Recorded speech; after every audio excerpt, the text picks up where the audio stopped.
I'm 36, and about a year ago, my life took a turn that I never saw coming. It all started when I married my ex-wife, Avery. We dated for a little over a year before getting married, and from the beginning, I was honest about my goals. I wanted to start my own business, something I had been dreaming. While dating, Avery was my biggest supporter. She would encourage me to work harder and keep building my logistics company from scratch. I worked 2 jobs just to make ends meet, putting every extra cent into my business. I thought Avery understood the journey we were on together. She was a sales manager at a retail store, so I figured she knew how tough the road to success could be. But once we got married, her support started to fade. Instead of showing interest in my progress, she'd laugh it off and tell me to focus on more important things if the business wasn't going well. Despite her indifference, I stayed committed, knowing that success was possible if I could just get the right funding. When one of my wealthy friends offered to invest, I thought it was the miracle I'd been waiting for. I was ecstatic, and so was Avery, or so I thought. With the investment, I bought more equipment, expanded my reach, and poured everything into my business to make it grow. But then came a twist. Avery's behavior took a sharp turn. Suddenly, we were fighting almost every day, and the arguments were all about money. She demanded shopping sprees, a bigger apartment, and vacations, all from the investment funds. I couldn't believe it. This was supposed to be the start of our dream life. Yet she wanted to spend it all before the business even took off. The arguments over money spiraled quickly, and things only got worse when I refused her demands. I tried to explain that the funds were meant to grow the business, not cover our personal expenses. I reminded her that any splurges should wait until profits started rolling in. But every time I tried to reason with her, it was like talking to a wall. Avery called me selfish, claiming that I was trying to keep all the money for myself. She couldn't see, or didn't care, that this was our ticket to a better life. To keep the peace, I finally agreed to a small shopping trip. I figured a compromise would calm things down, but instead, it seemed to make her greed even worse. After I'd invested the rest back into the business, things really started to take off. We expanded quickly, and soon enough, I was able to leave both my main and side jobs to focus fully on my dream. The business was paying me well enough to cover my share of the rent, bills, and even some of our previous debts. But as soon as Avery saw that things were improving financially, she stopped contributing to the household altogether. Her reason? She said it was time I acted like a real man and took full responsibility for our expenses. She expected me to handle everything now that I was successful, all while she used her own income to splurge on clothes, shoes, and other luxuries. At first, I thought she was joking, but when she didn't cover any bills for a whole month, I realized she meant it. I tried to explain that taking on everything financially would set us back, but she didn't care. In her mind, she was entitled to a luxurious life as my reward for the investment. She even threw it in my face, saying that her friends' husbands took care of everything, so why couldn't I? The woman who had once supported my dream had disappeared. It felt like as soon as the business took off, Avery revealed a side of herself I'd never seen before. I was stuck in a marriage that was growing colder by the day, and I could feel the weight of her expectations pulling me under. As the business grew, so did the demands on me. Avery had completely stepped back from any shared financial responsibility, leaving me to cover everything on my own. I found myself paying rent, utilities, groceries, and all the household expenses. Trying to balance my rising business expenses with the increased costs at home was stretching me thin. I tried to reason with her, to explain that the business needed time to generate real profit, and that taking on every household cost would hold us back. But Avery wouldn't listen. She wanted her luxurious lifestyle now, and she made it clear that my only role was to make it happen. It was exhausting. The tension at home was non-stop, and our arguments only got worse. Avery's respect for me seemed to vanish along with any care she had about my work or our future together. The woman who once encouraged me had become my biggest obstacle, demanding more each day while giving nothing back. And then, the business began to suffer. I had hoped to expand, but each month was a battle just to stay afloat. The loans were piling up, and my investor friend, who had once been my lifeline, now expected his returns. Eventually, I realized I had no choice but to let everything go. I sold all the equipment I'd bought, the bikes, the truck, and even my personal car. The losses didn't stop there. I had to part with family heirlooms, jewelry that had been passed down for generations. When it was all over, I was left with nothing. And if I thought that would finally make Avery understand, I was wrong. As soon as my business closed, she turned vicious, insulting me and blaming me for everything.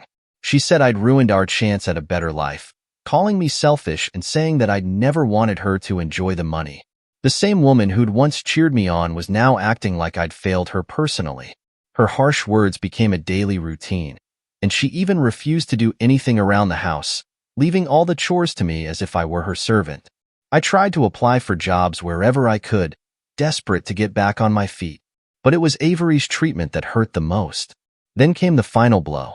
One night, after a long argument, she announced that she wanted a divorce.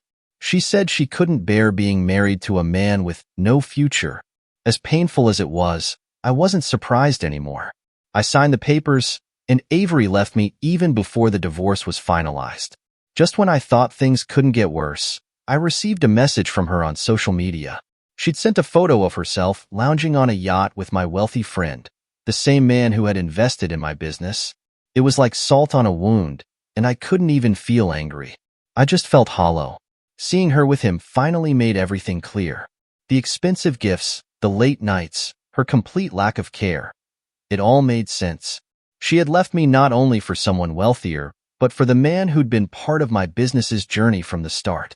In that moment, I knew that whatever we'd had, whatever I'd loved about her, was long gone. I was devastated, but I didn't give her the satisfaction of a reaction. Instead, I simply responded, "Enjoy it while it lasts," and blocked her. It was all I could do to keep some small shred of dignity. Avery was out of my life, but I was left alone, broken, and starting over from nothing. Months passed, and I was still trying to pull myself out of the hole Avery had left me in. Eventually, I managed to find a job that paid decently, though it was nowhere near what I'd once hoped for myself. The upside was that I was slowly rebuilding, and my younger brother let me stay with him for a while to cut down on expenses. I spent every spare moment thinking about how I could get my business back on its feet. At my new job, there was a senior colleague named Crystal. She was in her late 40s, and from the beginning, she took an unusual interest in me. She'd often bring me coffee or suggest we go out for lunch, which felt a bit strange at first. Finally, one day, I asked her about it. Crystal explained that I reminded her of her late younger brother, who had passed away years ago. She said there was something in my look and mannerisms that felt hauntingly familiar to her, and I could tell that connection meant something to her. Crystal and I grew close over the next few months. She was warm, compassionate, and incredibly wise. I found myself telling her about my failed business, my marriage, and the pain of betrayal I'd been carrying. She listened without judgment, and by the end of it, I felt lighter than I had in a long time. Crystal promised to help me get back on my feet, and I believed her.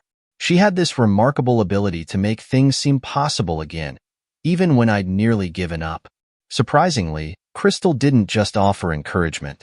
She introduced me to some of her business contacts and helped me secure a modest investment to restart my logistics company. To top it off, she offered me a loan herself, with the understanding that I'd pay her back monthly. I was stunned. No one had ever believed in me like this, not even Avery. Crystal was full of creative ideas, sharing insights on how to differentiate my business from competitors. For the first time in a long while, I felt hope. But as we spent more time together, I started to realize I had feelings for her that went beyond friendship. She was 11 years older, but that didn't matter to me. She made me feel seen, respected, and valued in a way I'd never experienced before. I finally told her how I felt, but Crystal gently let me know that she saw me as a younger brother, not as a romantic partner. Though it hurt a little, I respected her honesty. In a way, that conversation was the final push I needed to redirect all my focus back to my business. Crystal's support was all I needed to feel like I could take on the world again. I threw myself fully into rebuilding, working harder than ever to make my logistics company successful. Within a few months, things started to pick up. We expanded our operations, and the business was truly taking off. I was starting to see everything I'd hoped for materialize, even if the journey looked different from what I'd once imagined. Then, Just as my life was coming back together, Avery called. It had been nearly a year since our divorce, and I hadn't heard a word from her. Now, out of nowhere, she wanted to meet. Something about it felt suspicious, but I agreed, if only to let her see how well I was doing without her. Little did I know, this encounter would reveal just how much had changed in both our lives. Avery showed up at my new office a few days later, but she looked nothing like the woman who'd once walked out on me. She was thin, worn out, and seemed almost defeated. The vibrant, demanding person I remembered had been replaced by someone who looked hollow, as if life had drained her of all the luxury she once craved. I could tell from her appearance alone that things hadn't gone as she'd hoped. As we sat down, Avery hesitated, then finally spoke. She started by telling me that she regretted leaving me, saying that, despite our financial struggles, I had always treated her with kindness and respect. Her voice cracked as she confessed that her new husband, my former friend and investor, had turned out to be a nightmare. According to her, he was both controlling and abusive, not only emotionally but physically as well. He hadn't allowed her to work, insisting she stay at home and play the part of a trophy wife. Any decision about her life or finances was his alone, and he treated her like little more than an accessory. She explained that, at first, she thought she could handle it. After all, she had wanted wealth and status more than anything. But the reality was different than she'd ever imagined. He frequently humiliated her, flaunting his infidelity by bringing other women home, often while she was there. The bruises I saw on her face told me the abuse was more than just verbal. She was desperate, she said, and had nowhere to turn. As I listened, I couldn't ignore the mix of emotions welling up inside me. Part of me felt sympathy for the broken woman sitting across from me. After all, no one deserved the kind of treatment she described. But I couldn't deny the anger and resentment either. She'd left me in the darkest period of my life, mocking my struggles, betraying our relationship, and abandoning me for the man who'd once been my friend. Then, she looked up, her eyes filled with desperation, and asked if I'd consider taking her back. She admitted, almost painfully, that she now realized a man's wealth didn't matter if it came without love or kindness. She claimed she'd learned her lesson the hard way and pleaded for another chance, saying she would try to support me better this time. I paused, feeling the weight of everything she'd put me through, balanced with the genuine pain in her voice. But after all she'd done, could I really forgive her? I'd spent months clawing my way back from rock bottom, rebuilding my life, and regaining my self-respect. Letting her back in felt like opening old wounds that had only just started to heal. So instead of answering, I told her I'd think about it. Her face brightened, clearly clinging to this thin strand of hope. But deep down, I knew my answer was already decided. Letting her believe there was a chance gave me a twisted sense of closure, knowing she would wait for an answer that would never come. I was determined to make her feel even a fraction of the pain she'd caused me. After our first meeting, I could feel Avery's desperation. She was so eager for redemption, so hungry for any sign of hope. Part of me knew that taking revenge might not bring true peace, but after everything she'd done, I was determined to make her feel every ounce of pain she'd caused me. When she called the following week, pleading to hear my decision, I told her that if she truly wanted a second chance with me, she'd have to prove it. I explained that I was willing to rebuild together, but only if she could fully commit to my plan for our future success. I put on my best act, telling her that to revive my logistics business, I needed one last investment. This time, however, I told her the money would have to come from her. If she wanted back in, she'd have to show her loyalty. She swallowed my every word. I kept things vague but convincing, saying I needed about $10,000. Think of it as our partnership, I told her, and a way to make up for lost time. I suggested she could sell some of her expensive belongings and borrow from friends or family. She hesitated, but eventually, after a lot of tearful promises and my manipulative reassurances, she agreed. In the following days, she called to tell me how she was selling her jewelry, asking her parents for a loan, and pulling together every bit of cash she could get her hands on.